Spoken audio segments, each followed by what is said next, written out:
దేవుని నామానికి మహిమ కలుగునుగాక. క్రీస్తునందు ప్రియమైన దేవుని బిడ్డలారా, మీ అందరికీ ప్రభువును ప్రియరక్షకుడైన యేసుక్రీస్తు వారి ప్రశస్తమైన నామములో మీ అందరికీ ఈ ఇండిపెండెంట్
ఎన్నో విషయాలు నేను నేర్చుకున్నాను. ఆ విషయాలన్నీ కూడా మీకు వీడియో రూపంలో పొందుపరచడానికి నా దగ్గర తగినంత టెక్నాలజీ కానీ అలాంటి ఎక్విప్మెంట్ కానీ నా దగ్గర లేకపోవటాన్ని బట్టి ఇలాగా ఆడియో ద్వారా మీ దగ్గరికి రావటం జరుగుతుంది. ప్రభు చిత్తమైతే అవన్నీ కూడా దేవుడు సమకూర్చినప్పుడు నేను ఈ వీడియో ద్వారా కూడా మీకు దేవుని వాక్యాన్ని నేను పంచుకుంటూ ఉన్నాను. కాబట్టి నా దగ్గర ఉన్న ఈ చిన్న తలంతుని దేవుని వాక్యాన్ని తప్పకుండా మీతో పంచుకోవాలని, ఇది మీకు మేలు చేస్తుందని, మీ జీవితాలకు మార్గం చూపిస్తుందని ఎరిగిన వాడనై ధైర్యంగా దేవుని వాక్యాన్ని మీకు బోధించడానికి నేను ఇష్టపడుతూ ఉన్నాను. కాబట్టి ఈ ఉదయకాల సమయంలో ఏది నిజమైన స్వతంత్రం లేక ఏది నిజమైన స్వేచ్ఛ అనే విషయాన్ని మనం దేవుని యొక్క వాక్యములో నుండి మనం ఆలోచించేద్దాం. ప్రియమైన దేవుని బిడ్డలారా, దేవుని వాక్యపు లోతుల్లోనికి వెళ్ళేటప్పుడు ఒక మాటను మీతో పంచుకోవాలని నేను ఆశపడుతూ ఉన్నాను. అదేంటంటే, దేవుని వాక్యము ఏదో ఒక 5 నిమిషాలు, ఏదో ఒక 10 నిమిషాలు వింటే సరిపోతుందన్న రోజుల్లోనికి మనం వచ్చి ఉన్నాం. నేను కొంతమంది దైవ సేవకులతో మాట్లాడినప్పుడు నన్ను ప్రేమించే సహోదరులు కొంతమంది నాకు ఏం చెప్పారంటే, అన్న ఈ రోజుల్లో గంటలు గంటలు వాక్యాన్ని బోధిస్తే ఎవరు వినే పరిస్థితుల్లో లేరు, ఏదో ఒక 10 నిమిషాలు 5 నిమిషాలు అయితే వినగలరు, కానీ ఎక్కువసేపు దేవుని వాక్యాన్ని బోధించి వినే ఓపిక ప్రజలకు లేదు కనుక మీరు వాక్యాన్ని చెప్పాలనుకున్నప్పుడు ఒక 10-15 నిమిషాలు చెప్తే బాగుంటుంది అని నా సహోదరులు నాకు సలహా ఇచ్చినప్పుడు అది నిజమే అనిపిస్తుంది. ఎందుకంటే ప్రజలు వాక్యం కొరకు ఆకలి దప్పులు కలిగిన వారుగా లేరండి. కానీ నాకు తెలుసు 10-20 నిమిషాల వాక్యము ద్వారా ఖచ్చితంగా మీరు వాక్యాన్ని గ్రహించలేరు. ఆ వాక్యం ఏమి కూడా మీ జీవితాల్లో కార్యం జరిగించలేదు. వాక్యము మన హృదయంలో కార్యము జరిగించాలి అంటే ఖచ్చితంగా సమయాన్ని దేవుని కొరకు మనం కేటాయించాలి. ప్రియమైన దేవుని బిడ్డలారా, మన సమయాన్ని దేవునికి ఇవ్వకుండా, దేవుని వాక్యంతో సమయం గడపకుండా మీరు సత్యాన్ని గ్రహించాలనుకుంటే అది చాలా కష్టము, అది నిరాశ మీకు మిగిలిస్తుంది. మీరు సత్యాన్ని గ్రహించాలంటే దేవుని దగ్గరికి రండి, దేవుని వాక్యంతో సమయం గడపండి, దేవుని వాక్యాన్ని 1-2 సార్లు వినటానికి ప్రయత్నం చేయండి. అందుకొరకే ఈ వాక్యాలు కొంచెం లాంగ్ అయినప్పటికీ కూడా ధైర్యంగా నేను వాక్యాన్ని చెప్పడానికి నేను ముందుకు వస్తూ ఉన్నాను. ఈ రోజుల్లో వాక్యాన్ని వినటానికి ప్రజలకు కష్టంగా ఉన్నది, కానీ యేసు ప్రభువారి దినాల్లో మీరు ఎరుగుదురు, యేసు ప్రభువారు వాక్యం చెబుతున్నప్పుడు 3 దినాలు ప్రజలు ఆహారాన్ని మరిచిపోయి దేవుని వాక్యాన్ని విన్నారంట. దేవుని స్తోత్రం, హల్లెలూయా. ప్రజలు అలాగ 3 దినాలు వాక్యాన్ని వింటూనే ఉన్నారు. వారు ఆహారం తిన్నారన్న సంగతి కూడా వాళ్ళు మర్చిపోయారు. ఎందుకంటే యేసు ప్రభు దగ్గర నుంచి వస్తున్న ఆ మధురమైన మాటలు వారు వింటున్నప్పుడు వారు లోకాన్ని మర్చిపోవటమే కాదు, ప్రపంచాన్ని మర్చిపోవటమే కాదు, ఆఖరికి వారు ఆహారం తినలేదన్న సంగతిని కూడా వారు మర్చిపోయారు. 3 దినాల తర్వాత ప్రభువే, వీరు నేటికి 3 దినాల నుండి వాక్యం వింటూ ఉన్నారు, వీరిని ఉపవాసంతో పంపివేయటం నాకు మనసు లేదని 5 రొట్టెలు 2 చేపలు 5,000 మందికి పంచిన సందర్భంలో ప్రభువారు జ్ఞాపకం చేసుకున్నాడు. ఎందుకు ఈ మాట చెప్తున్నానంటే, ఆ దినాల్లోనే వాక్యం వినటానికి రోజులు తరబడి ప్రభు మాటల దగ్గరికి ఎదురు చూశారు కనుకే వారు లోకాన్ని తలకిందులు చేయగలిగారు. దేవుని స్తోత్రం, హల్లెలూయా చెప్దాం, హల్లెలూయా చెప్దాం. వారు లోకాన్ని తలకిందులు చేయగలిగారు.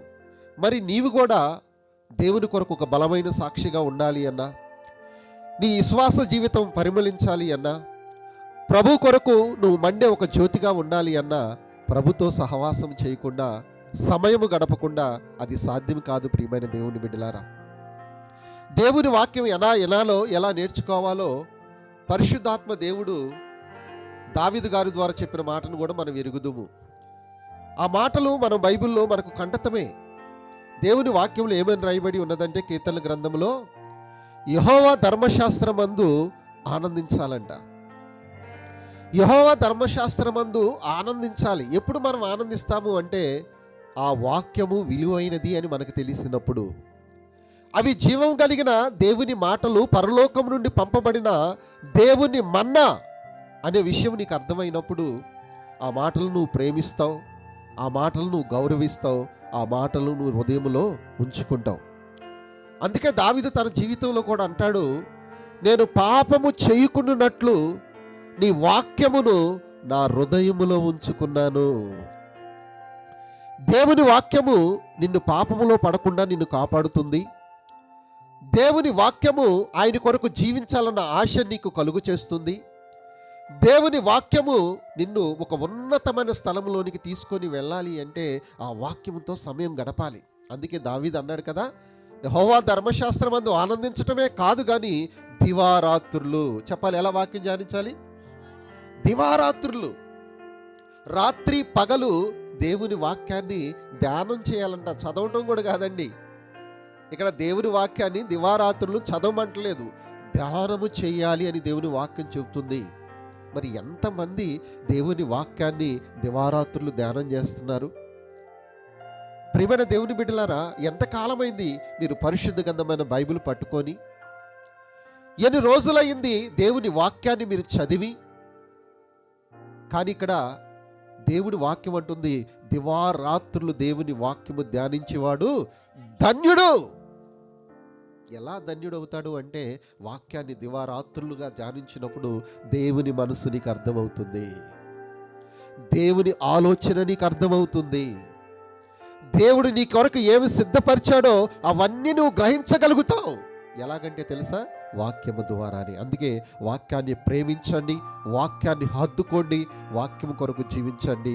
దేవుడు మిమ్మల్ని ఉన్నతమైన స్థితిలోనికి తీసుకుని వెళ్తాడు. అందుకే బైబిల్లో చాలా ఎక్కువ సార్లు సామెతల్లో కూడా సొలొమోను అంటాడు, నా కుమారుడా, నా మాటలు నీ హృదయముతో పట్టుకో, వాటిని విడిచిపెట్టొద్దు, ఈ చెవితో విని ఆ చెవిలో వదిలేయొద్దు, వాటిని పట్టుకో, దాని గురించి ఆలోచించు. నువ్వు దాని గురించి ఎక్కువగా ఆలోచిస్తున్నప్పుడు నువ్వు ఆలోచించే దాన్ని హృదయం తీసుకుంటుంది, ఆ హృదయంలో ఉన్న వాక్యము ఆత్మలోనికి వెళుతుంది, ఆత్మలోనికి వెళ్ళినప్పుడు నువ్వు దేవుని కొరకు వర్ధిల్లటం ప్రారంభిస్తావు. అలా కాకుండా దేవుని వాక్యం పనిచేయటం అనేది సాధ్యము కాదు. కాబట్టి ఈ ఆగస్టు 15వ తారీఖున స్వాతంత్ర దినోత్సవం రోజున దేవుడు మనకు అందించాలనుకుంటున్న వాక్యం ఏంటంటే, ఏది నిజమైన స్వాతంత్రం. దేవుని స్తోత్రం, హల్లెలూయా. ఈ మాటలు మీరు వినండి, పక్కకు వెళ్ళొద్దు, చివరి దాకా వినండి. ఇది మీ ఆత్మలను వెలిగిస్తుంది, దేవుని కొరకు జీవించటానికి మీకు మార్గాన్ని సరళం చేస్తుంది. ఖచ్చితంగా ప్రభుపేట నేను మీకు తెలియజేస్తున్నాను. ఈ నిజమైన స్వాతంత్రాన్ని మనం ఎలా అనుభవించాలి అనేది మనం తప్పకుండా దేవుని వాక్యం ద్వారానే తెలుసుకోవాలండి. లోకంలో ఉన్న స్వాతంత్రాలన్నీ నిజమైనవి కావు. మీకు తెలుసో లేదో, బ్రిటిష్ వారి దగ్గర నుండి భారతదేశము స్వతంత్రం కొరకు పోరాటం చేస్తున్న దినాలలో డాక్టర్ బిఆర్ అంబేద్కర్ గారు ఆయన చాలా పెద్ద పోరాటాలు చేశారు.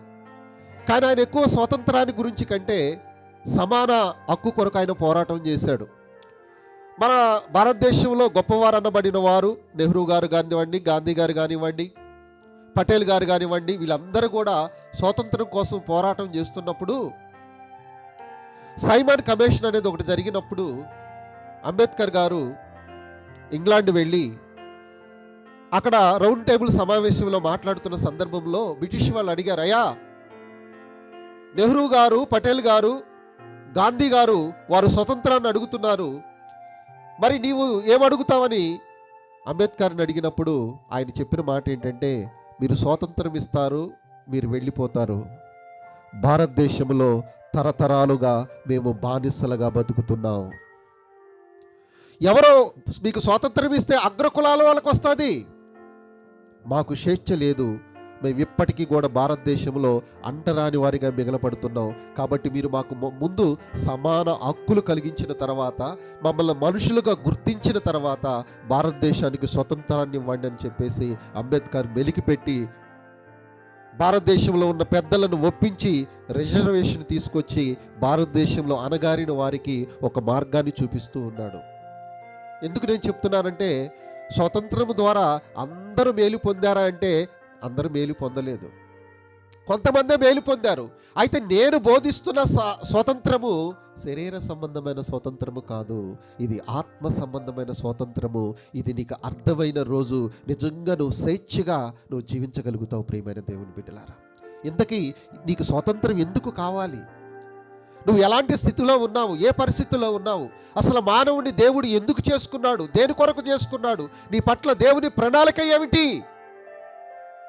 అనేది ఈ ఆగస్టు 15వ తారీఖున దేవుని వాక్యాన్ని వినటానికి నువ్వు సిద్ధంగా ఉన్నట్లయితే ప్రభు నీతో మాట్లాడటానికి సిద్ధంగా ఉన్నాడు. దేవునికి మామనికి మహిమ కలుగును గాక. హల్లెలూయా, హల్లెలూయా, హల్లెలూయా.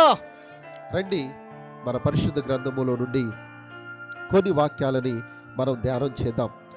ప్రియమైన దేవుని బిడ్డలారా, ఏది నిజమైన స్వాతంత్రము, ఆ స్వతంత్రాన్ని మనం ఎలా అనుభవించాలి? ఈ పాప లోకములో ఈ పాపము నుండి, ఈ శాపము నుండి, ఈ కష్టాల నుండి బయటపడితే బాగుండని నువ్వు ఎదురు చూస్తున్నావా? వాటన్నిటి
ఇస్తూ ఉంటారు.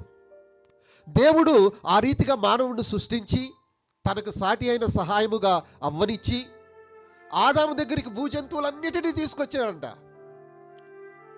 దేవుడు ఆదాము ద్వారా జంతువులన్నిటికీ పేర్లు పెట్టించాడండి. ఈరోజు మనం పలుకుతున్న ప్రతి జంతువు పేరు ఆదాం పెట్టిన పేరే. దేవుని స్తోత్రం, హల్లెలూయా. దేవుడు చూడు తన బిడ్డల ద్వారా తను పని చేయాలనుకుంటున్నాడు. తన పేరు పెట్టలేదు, ఆదాం పేరు పెడుతుంటే పక్క నుండి దేవుడు ఎంత మురిచిపోయాడో నాకు తెలియదు. ప్రియమైన దేవుని బిడ్డలారా, అన్నిటికీ పేర్లు పెట్టారు.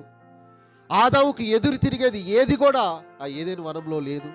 ప్రతిదీ ఆది దంపతులకు లోబడి జీవిస్తూ ఉంది. చక్కగా వారు ఎన్ని సంవత్సరాలు అలాగా అన్యోన్యంగా గడిపారో నాకు తెలియదు, కానీ ఆదాము, అవ్వ, దేవుడు వీరి ముగ్గురు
విడిగా ఉన్న సందర్భంలో ఈ మాట గుర్తుపెట్టుకోండి.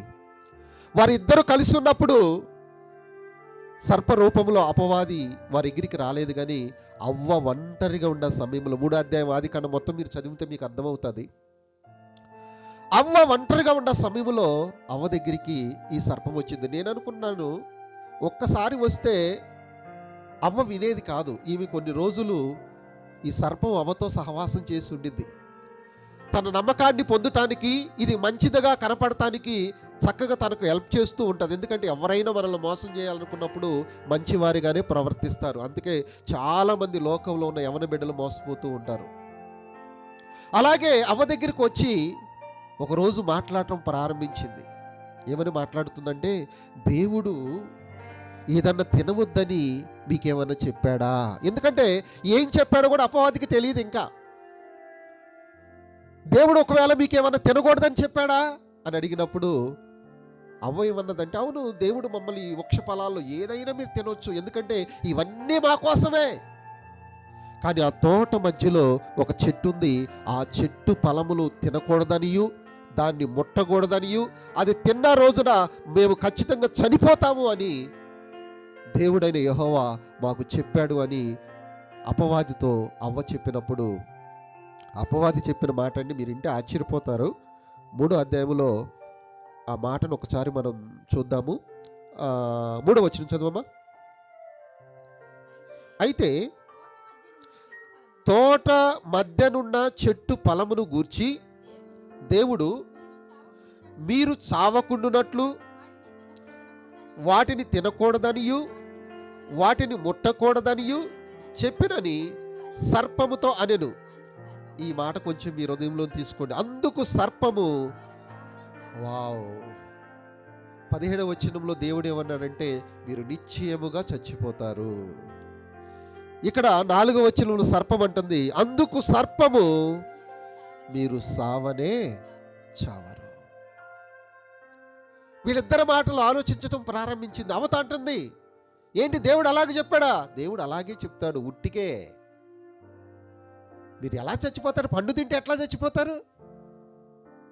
చనిపోరు. దేవుడు ఊరకనే అలాగే చెప్పారు, మీరు చావనే చావరు. పైగా ఆ పండు తింటే మీకు ఎలాంటి బెనిఫిట్స్ వస్తాయంటే, చదవమ్మా, చావనే చావరు.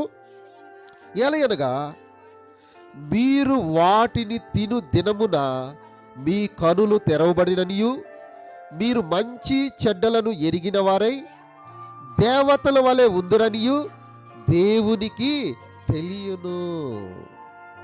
ఏమని చెప్తుంది అంటే, మీరు ఆ పండు తింటే చాస్తారని దేవుడు చెప్పాడు కదా, అదంతా అబద్ధం. ఆ పండు తింటే మీరు చావరు. పైగా ఏమవుతుందో తెలుసా? మీ కనులు తెరవబడతాయి. మంచేదో చెడేదో మీకే తెలుసు. దేవుడు మీకు చెప్పాల్సిన అవసరం ఏముంది?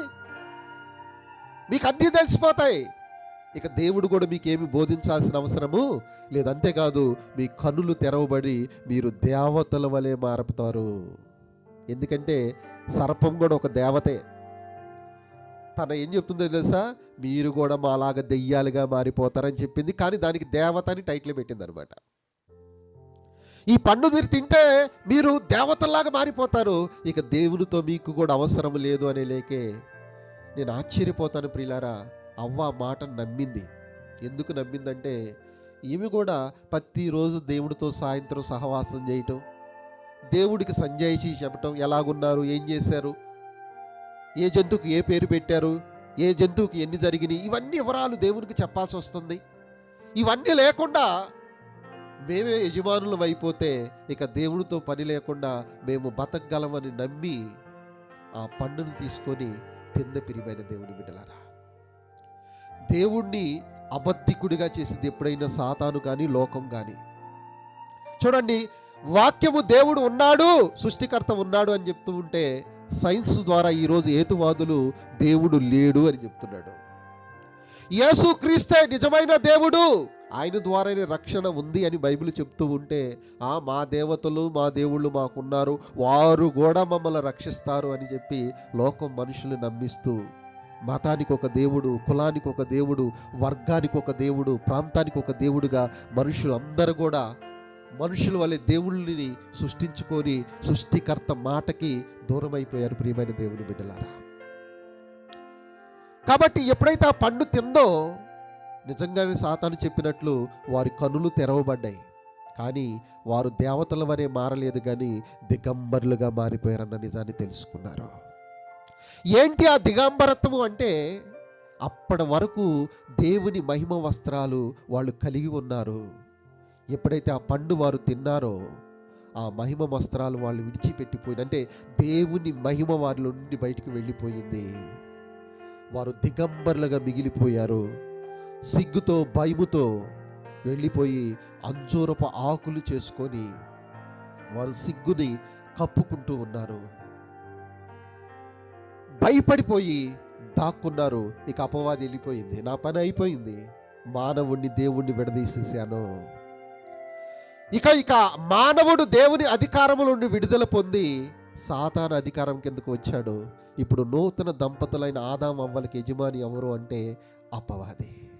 చూడండి, వారికి స్వతంత్రాన్ని ఇస్తానంది, దేవతలుగా మారుస్తానంది, మీ కళ్ళు తెరువబడతాయంది, మంచి చెడులు మీకు అర్థమైపోతాయని చెప్పింది. ఆఖరికి బానిసలుగా మార్చేసి వారి జీవితాలతో ఆడుకున్నట్లుగా మనం చూస్తున్నాం.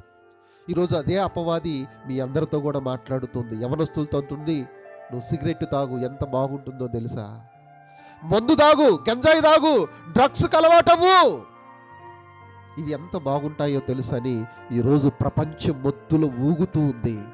కానీ తన తర్వాత జరిగిపోయే నష్టాన్ని మాత్రము వారి కన్నులకు తెలియకుండా వాడు మాయ చేశాడు.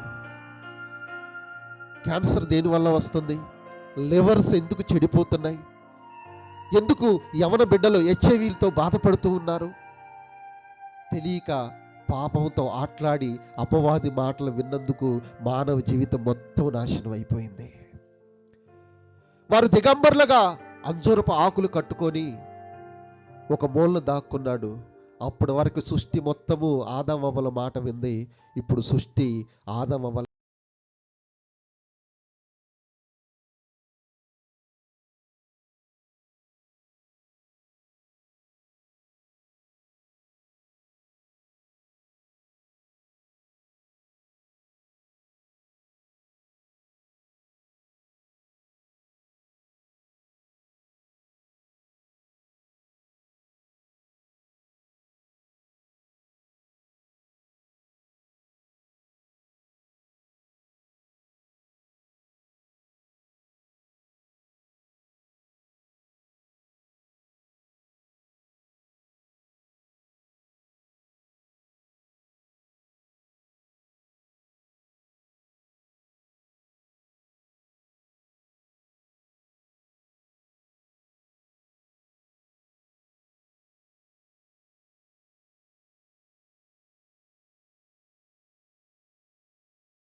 కనుక అది దేవుని చిత్తము కాదు కనుక ఇక ఏదైనా వనములో వారిని ఉంచడానికి దేవుడు ఇష్టపడకుండా వారిని తరివేయటానికి దేవుడు ఇష్టపడ్డాడు. ప్రియమైన దేవుని బిడ్డలారా, వారికి సిద్ధపరిచిన జీవవృక్ష ఫలాల నుండి వారు వేరు చేయబడ్డారు.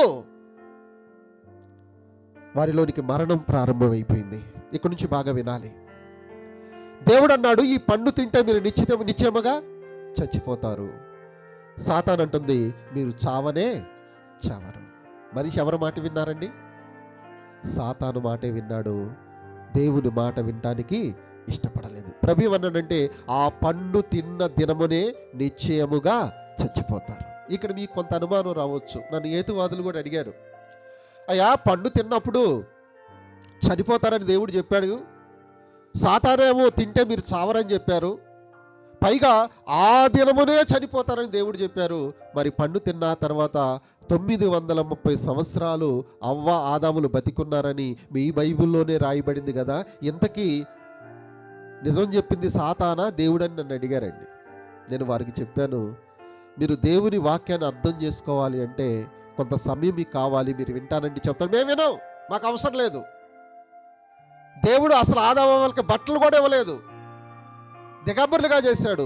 సాతానుడు వల్ల వారికి బట్టలు కూడా దొరికినాయి అని చెప్పేసి తప్పుగా దేవుని వాక్యాన్ని అర్థం చేసుకున్నారు. ప్రియారా, వారు దిగంబరులు కాకముందు మహిమ వస్త్రాలతో సాక్షాత్తు సృష్టికర్త అయిన మహిమతో నింపబడ్డారని నేను మీకు ఇంతకు ముందే నేను తెలియజేశాను. వాస్తవానికి సాతాను చెప్పిన మాట నిజం కాదు, కానీ అబద్ధము. దేవుడు చెప్పిన మాటే నిజము. దేవుని స్తోత్రం, హల్లెలూయా. ఎందుకంటే దేవుడు మాత్రమే నిజము చెప్పగలడు. దేవుడు మాత్రమే సత్యవంతుడు. దేవుడు తప్ప ప్రతి మానవుడు, ప్రతి మనిషి అబద్ధికుడే. ప్రియమైన దేవుని బిడ్డలారా, అపవాది నిజం చెప్పినట్టుగా చెప్పింది, కానీ అది అంత మాత్రం నిజం కాదు. దేవుడు చెప్పిన మాటే నిజము. నిశ్చయముగా వారు ఆ దినానే చచ్చిపోయారు. ఎట్లా చచ్చిపోయారంటే, వారి ఆత్మ చనిపోయింది. చెప్పాలి, ఏం చనిపోయింది? వారి ప్రాణము జీవం ఉంది, వారు శరీరంలో ఉన్నారు, కానీ దేవుడు వారిలోనికి ఊదిన ప్రాణ ఆత్మలో ఆత్మ చనిపోయింది. ఈ ఆత్మలు చనిపోవటం వల్ల మానవుడు దేవుడితో ఎప్పటికీ సహవాసము చేయలేడు. ఎక్కడి నుంచి బాగా వినాలి మీరు. స్వతంత్రం అంటే ఏంటో మీకు అర్థం కావాలి అంటే, ఈ స్వతంత్ర ఫలాలు మీరు అనుభవించాలి అంటే, నిజమైన స్వేచ్ఛను మీరు కావాలని కోరుకున్నట్లయితే ఇక్కడ నుండి శ్రద్ధగా దేవుని మాటలు వినాలని దేవుని సేవకునిగా మీకు మనవి చేస్తూ ఉన్నాను. వారు ఆత్మలో చనిపోయారు. ఆత్మలో చనిపోవటం అంటే, అసలు మరణం అంటే ఏంటో మీకు అర్థం కావాలి ప్రియులారా. లోకంలో మరణం అంటే శరీరంలో నుండి ప్రాణం ఏరైపోవటము. ఎప్పుడైతే మనిషి ప్రాణం పోతుందో శరీరాన్ని విడిచి వెళ్ళిపోతారు. కాబట్టి మనిషి చనిపోయారు అని చెప్పి ఈ లోకంలో మనం మాట్లాడుకుంటాం. అది భౌతికమైన మరణం. అసలు దేవుని దృష్టిలో మరణము అంటే అర్థం ఏంటంటే ఎడబాటు. చెప్పండి, మరణం అంటే అర్థం ఏంటి? ఎడబాటు. శరీరము నుండి ప్రాణం వేరైపోవటమే మరణం అయితే, సృష్టికర్త అయిన దేవుని నుండి ఆత్మ వేరైపోవటమే మరణము. ఎప్పుడైతే ఆదాము అవ్వలు దేవుడు చెప్పిన మాట వినకుండా అపవాది మాట విని పాపము చేశారో, దేవుని దగ్గర నుండి వేరైపోయి దాక్కున్నారు గనక ఆదాములోనికి ఏమొచ్చిందంటే మరణం వచ్చింది. చెప్పలేమొచ్చింది? మరణం. అంటే ఆధ్యాత్మికంగా ఆదాము దేవుళ్ళో చనిపోయాడు. ఇక దేవుడు చెప్పే ఏ మాట అర్థం కాదండి. అందుకే లోకానికి యేసుప్రభు మాటలు ఎలాగుంటాయంటే వెరితనం. చెప్పండి, యేసుప్రభు మాటలు ఎలాగుంటాయి? వెరితనం. నవ్వుకుంటారు. అరే, దేవుడు అంటే ఒక 100 మందిని చంపాలి, కానీ ఈయన సిలువలో చనిపోయిన వాడు దేవుడు ఎలా అవుతారా అని చాలామంది తెలియక అమాయకంగా మాట్లాడుతున్న వారు యూట్యూబ్లో మనకు కనపడుతూ ఉంటారు. కారణం ఏంటంటే వారి కనులు తెరవబడితే తప్ప, ఎందుకంటే వారి ఆత్మ చనిపోయిన స్థితిలో ఉంది. వారి ఆత్మే కాదండి, క్రీస్తు లేని ప్రతి ఒక్కరి ఆత్మ కూడా చనిపోయిన స్థితిలోనే ఉంది. ఎందుకంటే మనమందరము ఆదాము సంతానమై ఉన్నాము. మనమందరము ఆదాము సంతానమై ఉన్నాము గనుక అందరూ కూడా ఆత్మలో చనిపోయారు. అందుకే నిజదేవుడితో వారికి సంబంధం లేదు గనుక ఆత్మలో చనిపోయిన వారు నిజదేవుడిని తెలుసుకోలేక వారి కొరకు వారి సొంత దేవుళ్ళని తయారు చేసుకున్నారండి. మీరు చూడండి, మీరు ఎక్కడికైనా అడవుల్లోనికి వెళ్ళండి, బట్టలు లేని వారు అయినా ఉంటారేమో, కానీ దేవుడు లేని వారు పెట్టుకున్నారు. ఒక చెట్టునో ఒక రాయినో పెట్టుకొని వారు అడవిలో ఉన్న కొండ జాతిలో ఉన్నవారు ఇదే మా దేవుడు అని కొలిసేవాళ్ళు ప్రతి మతంలో ఉన్నారు ప్రియమైన దేవుడు బిడ్డ. ఎందుకంటే మానవుడు తెలియకుండానే వాడి హృదయంలో ఒక ఆకలి ఉంది. అదేంటంటే దేవుడు ఉన్నాడు, దేవుడు ఉన్నాడు, ఆయన ఎవరో తెలియదు. ఒక రూపాన్ని తయారు చేసుకొని దాన్ని ముందు పెట్టుకొని ఇదే దేవుడు అనుకుంటున్నాడు. కారణం ఏంటంటే వాడు ఆత్మలో చనిపోయాడు గనక నిజాన్ని తెలుసుకునే శక్తి వానికి లేదు. మరి మనకు నిజం ఎలా అర్థం అవ్వాలి అంటే నీ ఆత్మ బతికించబడకపోతే తప్ప, బతికిస్తబడితే తప్ప నీకు నిజమయ్యే అవకాశము లేదు. మరి ఈ ఆత్మ ఎలా బతికించబడుతుంది? ఇదే నిజమైన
అందుకంటారు ప్రార్థనకు వచ్చిన ఏం మారలేదండి అని చెప్తా ఉంటారు.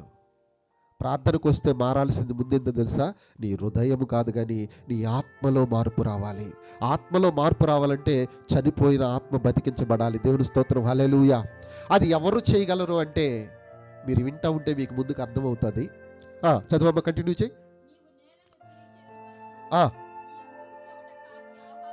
చెమట కార్చి ఆహారము తిందువు, ఏలయనగా నీవు నేల నుండి తీయబడుదువు గనుక నీవు మన్నే గనుక నువ్వు తిరిగి మన్నైపోదువు. ఎంత దయనీయమైన స్థితి అండి.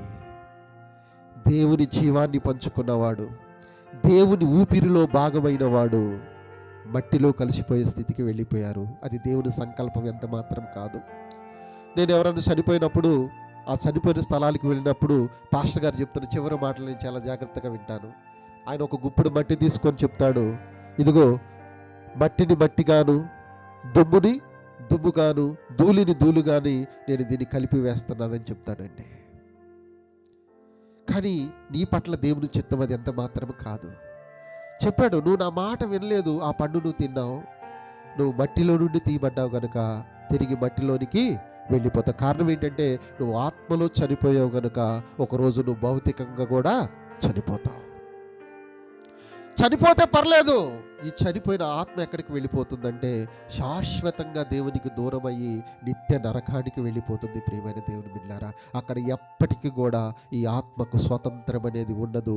అక్కడ అగ్ని ఆరదు, పురుగు చావదు. భయానకమైన పరిస్థితి అది. నువ్వు క్రైస్తవుడవా, నువ్వు హిందువా, నువ్వు ముస్లింవా, నువ్వు సిక్కువా, నువ్వు తెల్లవాడవా, నువ్వు నల్లవాడవా, నువ్వు ఆఫ్రికన్వా, ఎవరైనా కూడా ప్రతి మనిషి ఆత్మ చనిపోయిన స్థితిలో ఉంది. అది బతికించబడకుండా నువ్వు భౌతికంగా మరణిస్తే నీ ఆత్మ నిత్య నరకానికి వెళుతుంది.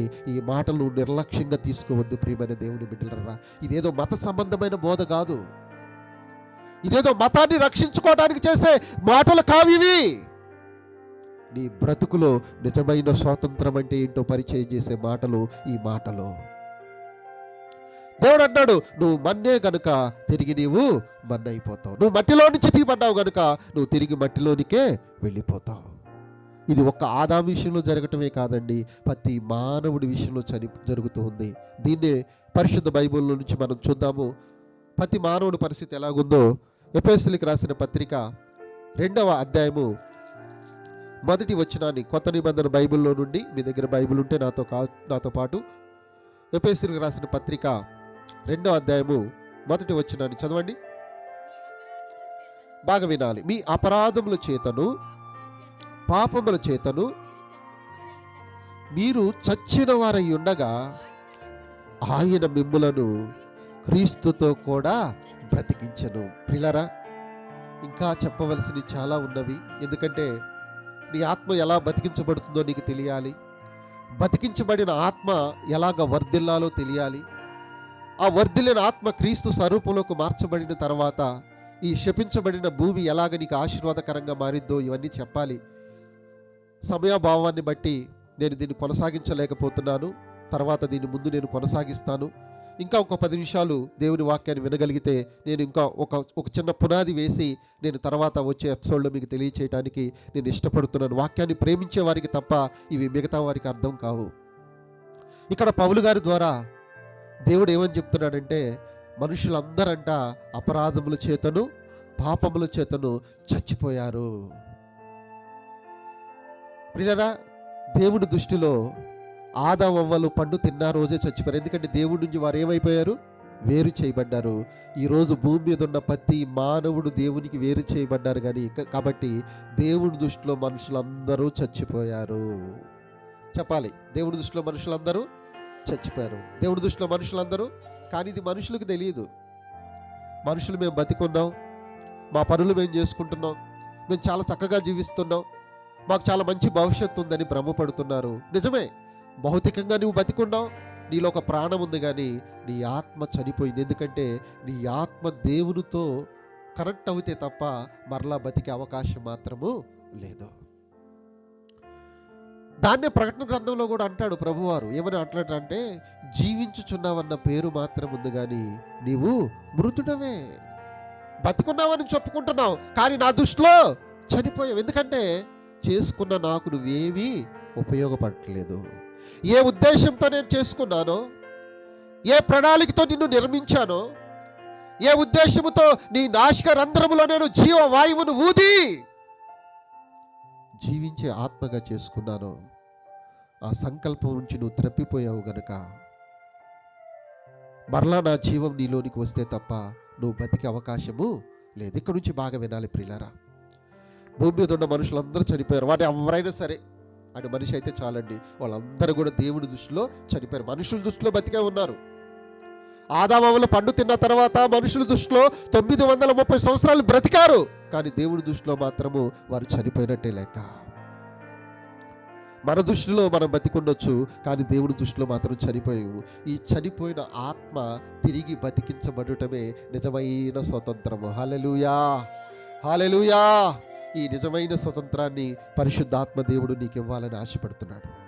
అయితే ఇది మనుషుడు తన సొంతగా దీన్ని సంపాదించుకోలేడు. బాగా వినాలి. క్రైస్తవుల్లో కూడా చాలామంది మోసపోతున్నది ఏంటంటే, రక్షణ వారి క్రియల ద్వారా సంపాదించుకోగలము అనుకుంటున్నారు. అది ఎన్నటికీ జరగదు. ఎందుకంటే ఆదాము ఎప్పటికీ దేవుడి దగ్గరికి వెళ్ళలేడు. ఎందుకంటే దేవుడు పరిశుద్ధుడు. చెప్పండి, దేవుడు ఎవరు? దేవుడు పరిశుద్ధుడు, మానవుడు అపవిత్రుడు. దేవునికి మానవుడికి మధ్యలో కలుసుకోవటానికి మానవుడు ఆత్మ మాత్రమే దేవుడితో కలుసుకునేది కనుక, ఆత్మ దేవుడి దృష్టిలో చచ్చిపోయింది కనుక ఇక మానవునికి దేవునికి ఎలాంటి సంప్రదింపులు లేవు. దేవుడు మానవుడి మాట దేవుడు వింటాడు, కానీ దేవుడు మాట మానవుడు వినలేడు. ఎందుకంటే వినగలిగిన సామర్థ్యాన్ని కోల్పోయాడు. అపవాది అదే చేయాలనుకున్నాడు. ఆత్మ చనిపోతే దేవునికి మానవుడికున్న కాంట్రాక్ట్ తెగిపోయింది. ఇక దేవుడు ఏమి చెప్పినా మానవుడికి అర్థం కాదు. నేను చెప్పినట్టే బ్రతుకుతాడు, నాతో పాటు యుగ యుగాలు నరకంలోనికి వెళ్ళిపోతారు. అప్పుడు మానవుడి ఆత్మకు నరకంలోకి వెళ్ళిద్ది, దేవునికి దుఃఖాన్ని కలిగిద్ది, నా ఇష్టం నెరవేర్చిద్ది అనుకొని సాతాను నమ్మి మానవుడిని నాశనం చేశాడు. కానీ దేవుని దగ్గర ఒక ప్రణాళిక ఉందండి.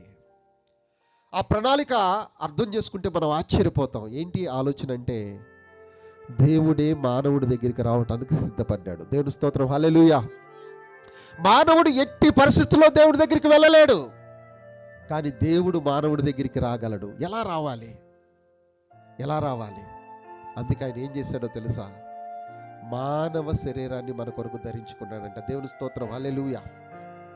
యోహాను సువార్త 1వ అధ్యాయము 14వ వచనాన్ని మనం చూసినట్లయితే, ఆ వాక్యమై ఉన్న దేవుడు, ఆ శబ్దమై ఉన్న దేవుడు ఎలా శరీరాన్ని ధరించుకొని మన మధ్యకి వచ్చాడో వాక్యం మనకు చాలా తేటగా సెలవిస్తుంది. ఒకసారి చదవండి.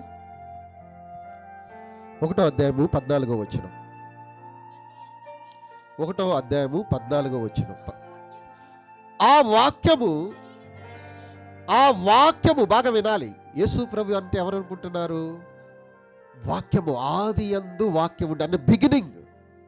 ఈ సృష్టి కంటే ముందు ఉన్నవాడు వాక్యం. ఆ వాక్యం ఏం చేసిందంటే శరీరాన్ని ధరించుకుందంట. దేవుని స్తోత్రం, హల్లెలూయా. మానవ దేహాన్ని, మట్టిలో నుండి తీయబడిన దేహాన్ని మహిమ కలిగిన దేవుడు ధరించుకున్నాడండి. ఎందుకంటే నిన్ను రక్షించాలి అంటే ఇంకా వేరే మార్గము లేదు.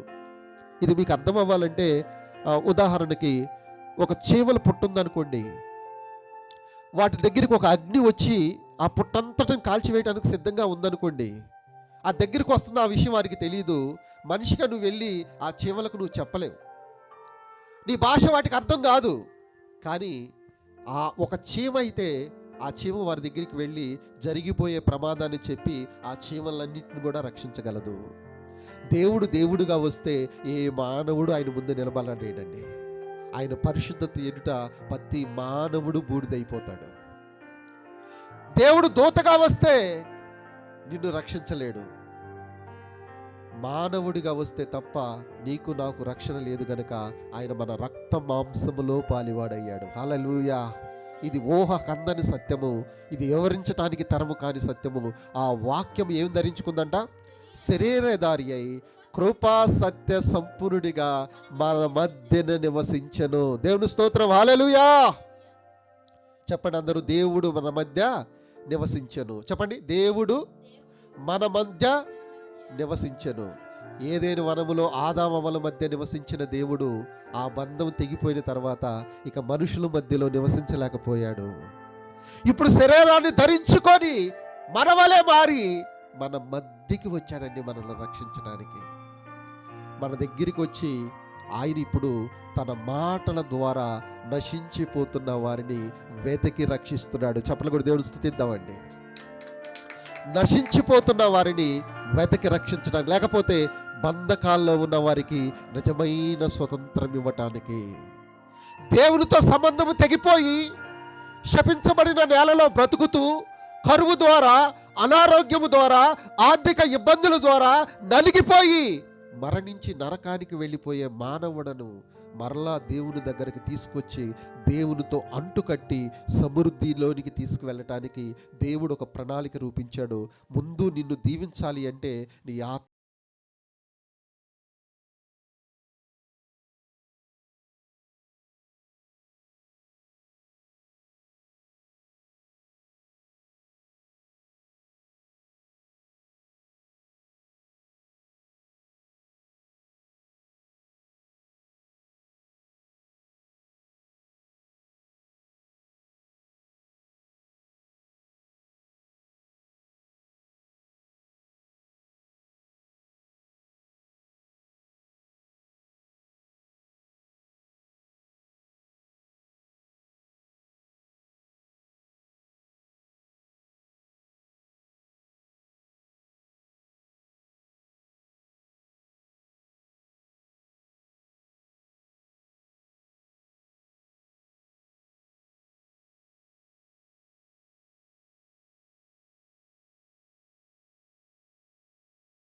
అయితే వారిని చూసి జాలిపడి అమ్మో నాది ఎంత జాలి హృదయం అనుకొని మళ్ళీ మనం మోసపరుచుకుంటాం. మనం ఎంత కఠినం అంటే దేవుని వాక్యాన్ని మన హృదయంలోనికి రానివ్వండి.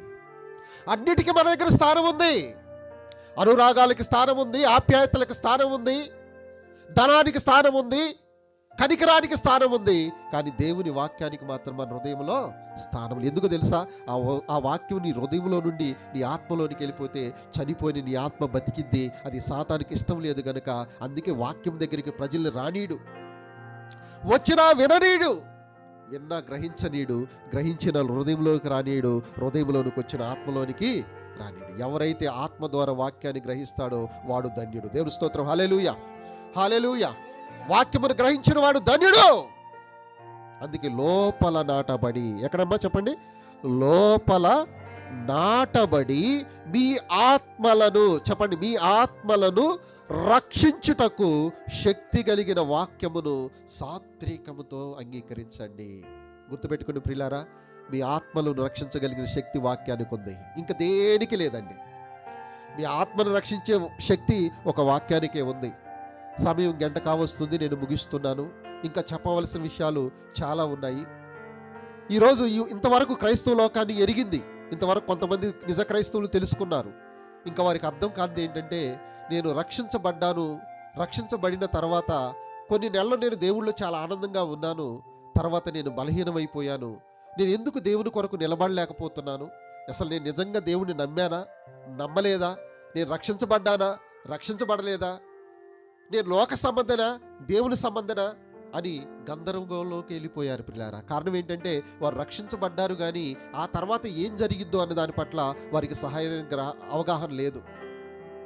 మీ ఆత్మ రక్షించబడ్డాది, కానీ మీరు ఆధ్యాత్మిక ఎదగాలి అంటే అక్కడ నుండి నువ్వు చాలా విషయాలు తెలుసుకోవాలి. అక్కడ నుంచి నీకు ఖచ్చితంగా దేవుని ప్రత్యక్షత, నీకు వాక్య ప్రత్యక్షత కావాలి. నీ మనోనేత్రాలు వెలిగించబడకుండా దేవుని వాక్యాన్ని మీరు గ్రహించలేరు. నేను దేవుని సంధిలో గడిపాను, దేవుని వాక్యం కొరకు నా హృదయాన్ని తెరిచాను, నా మనోనేత్రాలు వెలిగించబడటం వల్ల ఎన్నో విషయాలు తెలుసుకున్నాను కనుక మీకు నేను బోధిస్తున్నాను. కాబట్టి రక్షించబడిన తర్వాత కూడా ఇంకా ఎందుకు క్రైస్తవులు పాపంలో బతుకుతున్నారు? రక్షించబడిన తర్వాత కూడా ఇంకా దేశము, ఇంకా అసూయ, ఇంకా కపటము, ఇంకా వేషధారణ, ఇంకా దేవుని మాట వినని స్వభావము, లోక సంబంధులుగా బతికి సాతాను చేతులు ఓడిపోయే కీలు బొమ్మలుగా ఈరోజు క్రైస్తవులు ఎందుకు ఉండలేకపోతున్నారు? మనం చూసి లోకం ఎందుకు ఎగతాళి చేస్తుంది? వీరు దేవుని బిడ్డలంట, వీరు బతుకుల్లో ఏ మార్పు లేదు అని చెప్పేసి లోకం మనల్ని చూసి ఎందుకు గేలి చేస్తుంది? మనల్ని బట్టి ఎందుకు దేవుని నామము దూషించబడుతుంది? ఈ అన్నిటికీ సమాధానం కావాలి అంటే తర్వాత రాబోతున్న ఎపిసోడ్ మీరు చూడండి, వాటిలో ఈ అన్నిటికీ నేను మీకు సమాధానం చెప్తాను. ప్రియమైన దేవుని బిడ్డలారా, నువ్వు రక్షించబడి కూడా ఎందుకు ఓడిపోతున్నావో తెలిస్తే నువ్వు ఆశ్చర్యపోతావు. సాతాను నిన్ను మోసం చేస్తుంది.